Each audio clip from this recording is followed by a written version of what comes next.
छोड़ो वो क्या करें क्या क्या सोचा अभी तुम कोई काउंटिंग की बात करो क्या टोटल इनका वो देखना ओपनिंग को काउंट कर लें और क्लोजिंग को काउंट कर लें अगर वो दोनों बराबर हैं तो वो मैच भी फेल नहीं गलत हो जाएगा वो फेल हो जाएगा ठीक है ना क्यों उनका सारे वो ब्रांचेस के अंदर भी अगर कोई ऐसे नहीं वो अगर उससे आगे सर हो सकता है क्लोजिंग पहले आ जाए क्लोजिंग पहले आ सो लुक एट दिस अब अगर मैं काउंट निकालूं दोनों का तो वो सेम आएगा Yes. But this is not match है ना सो एक वन आइडिया वाज कि हम क्या करते हैं कि मैं ओपनिंग काउंट करता हूं और क्लोजिंग काउंट करता हूं ठीक है और अगर ओपनिंग के बाद क्लोजिंग ढूंढे हम लोग फाइंड करें क्लोजिंग उसके अंदर अच्छा अब आप शयान की बात करें शयान ने कहा कि एक काम करते हैं कि हम लेफ्ट से शुरू करते हैं ओपनिंग नजर आए तो हम राइट पे जाते हैं और जब तक कि हमें कोई क्लोजिंग नहीं मिलती हम दोनों को क्रॉस कर देते हैं यानी कि उसकी जगह डैश हटवा देते हैं फिर वापस पीछे आते हैं ठीक है फिर लूप शुरू करते हैं उससे अगला वाला देखते हैं अगली ओपनिंग देखते हैं और फिर क्या करते हैं और फिर देखते हैं और कोई क्लोजिंग को डिस्ट्रॉय करते हैं ठीक है ना ये तरीका बिल्कुल ठीक है लेकिन इसकी टाइम का वेस्ट होगी कभी आता जी ठीक है वो एन स्क्वायर से भी एन स्कोर लगेगी क्यों एन स्कोर लगेगी तुम्हें सर वो दोबारा क्योंकि हो सकता है पहले उसको n/2 ओपनिंग मिले फिर n/2 आपको क्लोजिंग मिले तो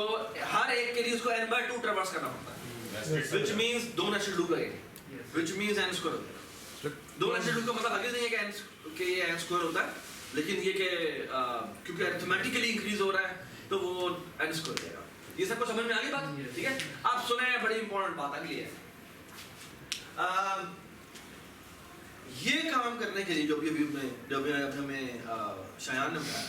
ये तो n स्क्वायर है हेलो क्या कर रहे हो हाँ जी can you think of something which is better than this पहले हम सर हम ओपनिंग को काउंट कर लेंगे फिर जहाँ तक ओपनिंग है उसको काउंट कर लिया फिर हम क्लोजिंग को काउंट कर लेंगे फिर अगर ओपनिंग और क्लोजिंग सेम है तो मतलब तो बैलेंस है वो ये तुम्हारा सामने एग्जांपल है ये फिर सर वो उसमें पहले क्लोजिंग आ रहा है ना पहले ओपनिंग होनी चाहिए चलो ये लो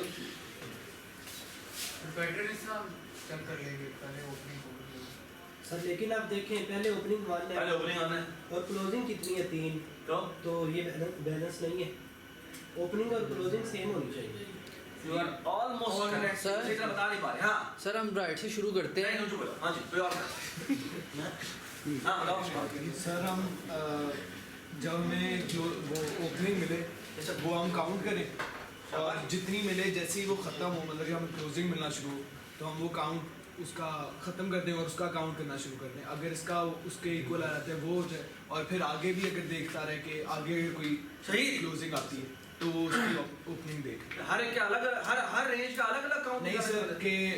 जब हम काउंट निकाल लिए तो हमें पता चल जाएगा कितनी ओपनिंग हमने काउंट कर ली तो वो इग्नोर कर देंगे नहीं ये बात नहीं है तुमने खूब बेहतर कहा था उससे हाँ लेकिन नहीं तुम या आज के वाले उनको थोड़ा बहुत पता है तो वो ना नहीं हम वो वाला नहीं बता रहे स्टैक के बगैर काम करम करें अगर नहीं क्यों बोलो आज तुम बताओ तुम्हारा क्या आइडिया ये आईडी कटी गई है क्या बताओ दोबारा बताओ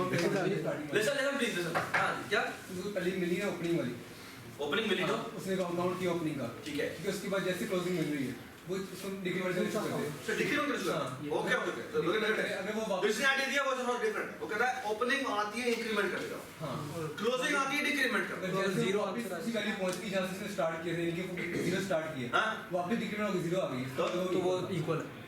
अच्छा लेकिन वो नेगेटिव में रहेगी चली गई है ना तो फिर वो तो फेल है शाबाश इस पूरे के पूरे इंसिडेंट में जो हम जो गो थ्रू कर रहे हैं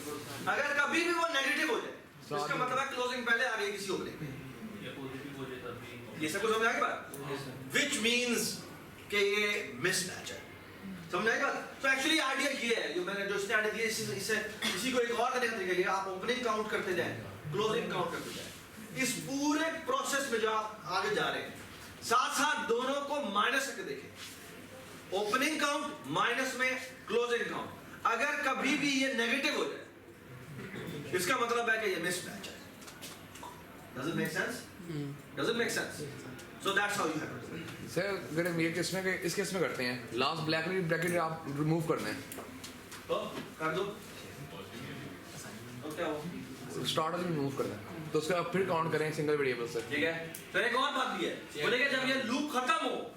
तो इन दोनों का डिफरेंस क्या होना चाहिए 0 ये एक और इंपॉर्टेंट चेक है ये बात समझ में आई डिफरेंस से बेहतर और जब क्या नाम है क्लोजिंग में नेगेटिव में नेगेटिव में ये तो एक बात हो ये तो एक बात हो लेकिन इस पूरे प्रोसेस ऑफ काउंटिंग के अंदर कभी भी जो इन दोनों का डिफरेंस है नेगेटिव वो नेगेटिव नहीं होना चाहिए सॉरी जहाँ पे नेगेटिव उसका मतलब रिटर्न फॉर्म बस right everybody understand the idea okay अच्छा सिंगल वेरिएबल का count let's go single variable का काउंट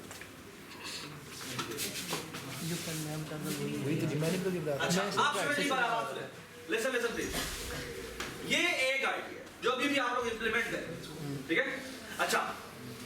इसी का प्रॉब्लम इसी को आप स्टैक के थ्रू कर सकते हैं यस सर और वो कैसे सर वो पॉप करवाते जाएंगे शाबाश बिल्कुल वैसे ही जैसे यहाँ पर इंक्रीमेंट और डिक्रीमेंट किया था ओपनिंग्स आती जाए आप स्टैक में पुश करते जाए और जैसे ही क्लोजिंग आए आप स्टैक से पॉप करते जाए अगर आप पॉप करने लेकिन एक बात याद रखें पॉप करने से पहले चेक कर लें कि कहीं वो एम्प्टी तो नहीं है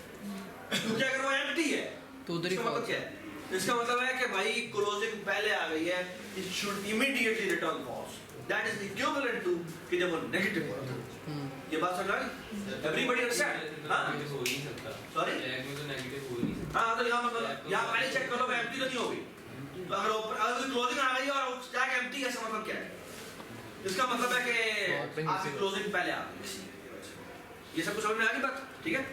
एवरीबॉडी अंडरस्टैंड द आइडिया ठीक है अच्छा मुझे एक बात है इस पूरे प्रोसेस के अंदर हमने स्टैक को as a black box use किया ठीक है that's the power of stack क्या आपने डेटा स्ट्रक्चर को एज क्या यूज किया है एक as a black box treat किया है ठीक है ना सब कुछ समझ आ गया पावर ऑफ ओके अच्छा इसी का पार्ट 2 है और मुझे प्रॉब्लम ठीक है और प्रॉब्लम ये है कि आपके पास अब 3 तरह के ब्रैकेट्स हैं ओके क्या है 3 तरह के ब्रैकेट्स और बेटा आपने करना क्या है आपने करना ये है कि आपने अगेन कोई सवाल करा और वो सवाल क्या है कि ब्रैकेट्स की बैलेंसिंग चेक करनी है ना यस सर ठीक है अच्छा आप जब हमने वो काउंटिंग वाला तरीका पढ़ा था तो तुमने बताया ये फेल किया उनको सर डिफरेंट क्योंकि 3 डिफरेंट तरह की हैं अब मसला क्या है अब अगर तुम फॉर एग्जांपल ये कहो कि हाँ भी किसी भी मूवमेंट के ऊपर क्या नहीं होना चाहिए आई मीन अगर मैं कहता हूँ यानी कि इसको इसे क्या कहते हैं इसे ब्रेस कहते हैं इसे कर्ली ब्रैकेट कहते हैं और इसको स्क्वायर ब्रैकेट कहते हैं है ना तो अगर तुम ये कहना चाह रहे हो कि भाई ब्रेस और कर्ली ब्रैकेट और जो स्क्वायर ब्रैकेट है इनमें से इनका कभी भी काउंट जो है वो नेगेटिव नहीं होना चाहिए ये तुम कह रहे हो ना तो तुम्हारे मुताबिक ये बैलेंस होगा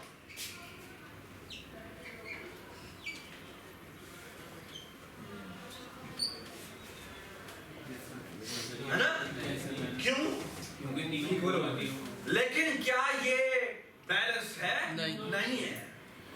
and that is the most important point और शायद तुमने आइडिया दिया था क्रॉसिंग करने वाला इस पे करके दिखाओ नहीं होगा लाभ पता जाएगा ठीक है शायद हो जाएगा लेकिन it will be very very complicated bulls की I mean it will not be easy it will not be easy at all ये सब समझ में आ गई बात इसको आप काउंट वाले तरीके से करके दिखा दें I will going to give you an absolute 5 bonus sir अगर हम ठीक है अच्छा सुने बात गौर से लेकिन इसको स्टैक के साथ करना इज ट्रिवियल व्हाई तो पॉप करो ब्रैकेट से मुझे ओपनिंग आती जा रही है आप क्या करते जाए स्टैक पर पुश करते करते हैं क्यों करते हैं आज ओपनिंग आती जा रही है स्टैक पर पुश पुश करते जाए और जैसे ही कोई क्लोजिंग आए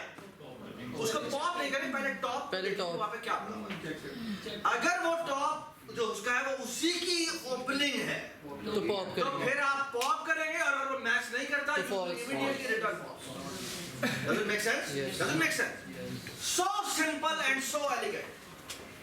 does it make sense yes ठीक है ना ये काम स्टैक से करना कितना आसान है और ये काम स्टैक अगर आपके पास ना हो लग पता जाएगा इवन आपके पास आप उसके साथ कर लें प्रॉब्लम को, यानी कि अरे के साथ करने की कोशिश करें, आपको आपसे नहीं होगा सवाल. It will not be easy. It will go to scare the hell out of you. Okay? This simple data structure stack is so powerful. You will see that there are lots of problems in the coming semester. और मेरे ख्याल में हो सकता है हम इस पे भी डिस्कस करते रहें, ठीक है? कि there are problems जो कि stack के बगैर solve हो ही नहीं सकते. Okay? इतना simple data structure है, लेकिन इसके बगैर वो solve ही नहीं हो सकते. Okay? It's considered as one of the most powerful data structure and so simple. ठीक है? All right? Everybody understand? Yes. Everybody understand कि ये दोनों implementation हमने किए हो क्या है? ठीक है? अच्छा बेटा आपने क्या करना सुने बात. अभी आप लोगों ने अपना लैपटॉप खोल लें, ठीक है? जो अकेला जो नहीं लेके आया वो साथ वाले साथ बैठ जाए. आपने अपना जो स्टैक इंप्लीमेंट किया है उसके साथ पहले आपने ये वाला सवाल करना है यूजिंग काउंटर्स, ठीक है?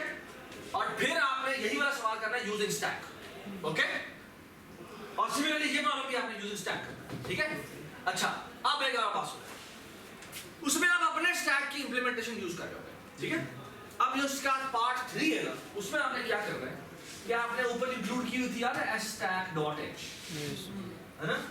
यही इंक्लूड की हुई थी ना. अब आप एक काम करें, आप ना ये वाली आप सिस्टम की जो स्टैक होती है वो यूज करें,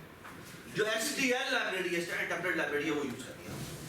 आप ये लाइन कमेंट कर दें, ओके? स्टैक इंक्लूड करें यूजिंग नेमस्पेस std. आपने लिखा है नेमस्पेस std, और जो आपने हेडर फाइल वगैरह बनाई थी ना उसको आप रिमूव कर दें. बेहतर तरीका ये कि आप एक नया प्रोजेक्ट बनाएं,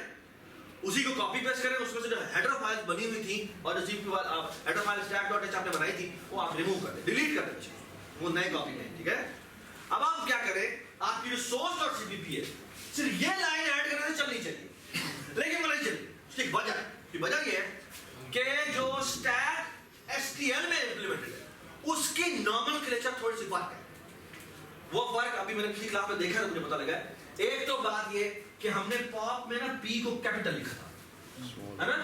जो स्टैंडर्ड लाइब्रेरी है ना उसके जितने भी फंक्शंस होते हैं, जो उसके मेंबर फंक्शंस होते हैं पब्लिक, वो सारे के सारे स्मॉल लेटर्स होते हैं, स्मॉल लेटर. तो आपके बेसिकली यहाँ पे ये पॉप आपको वो चेंज करना पड़ेगा, यहाँ पर ये पॉप आएगा. और याद है हमने इसके लिए फंक्शन बनाया था, is empty फंक्शन बनाया था ना? तो उसका जो फंक्शन होता है वो सिर्फ empty होता है, is नहीं होता, ठीक है? और जो टॉप का फंक्शन है उसमें हमने t कैपिटल लिखा था, उसको t को छोटा कर दिया तो टॉप आ गया. ये बस है, but that's the only change you have to make. Okay? और जो पॉप फंक्शन है हमारा, सॉरी जो पॉप फंक्शन है वो हमारा क्या करता है, वो हमारा रिमूव करके रिटर्न करवाता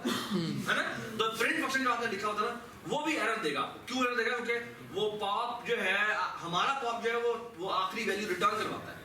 यहाँ पर पॉप वॉइड होता है. क्या मतलब? बस पॉप हो जाता है. बस पॉप हो जाता है. और अगर आपको वो आखिरी वैल्यू चाहिए तो आप टॉप फंक्शन यूज करेंगे. सो यूजुअली आप टॉप और पॉप इकट्ठा यूज करेंगे. तो टॉप हासिल करने के लिए और पॉप रिमूव करने के लिए. सबको समझ में आ गई बात? ठीक है? So let me tell you again कि मैं क्या कहना चाह रहा हूँ. आपने पहला सवाल करना है काउंट के साथ, स्टैक के साथ, अपने स्टैक के साथ. तीसरी इंप्लीमेंटेशन क्या होगी? Built-in stack. जो सिस्टम का स्टैक है उसको यूज करना. ये समझ में आ गई बात? ठीक है? और जो लोग ये कंप्लीट कर लें जल्दी जल्दी और अभी दूसरे लोग कर रहे हो वो तीसरे इस पे भी अटैक कर सकते हैं. इसको तुमने करना है किसके थ्रू? अपनी स्टैक के थ्रू, और जो सिस्टम की स्टैक है उसके थ्रू करना है. ठीक है? Please start. ठीक है? स्टॉप कर दो. काम में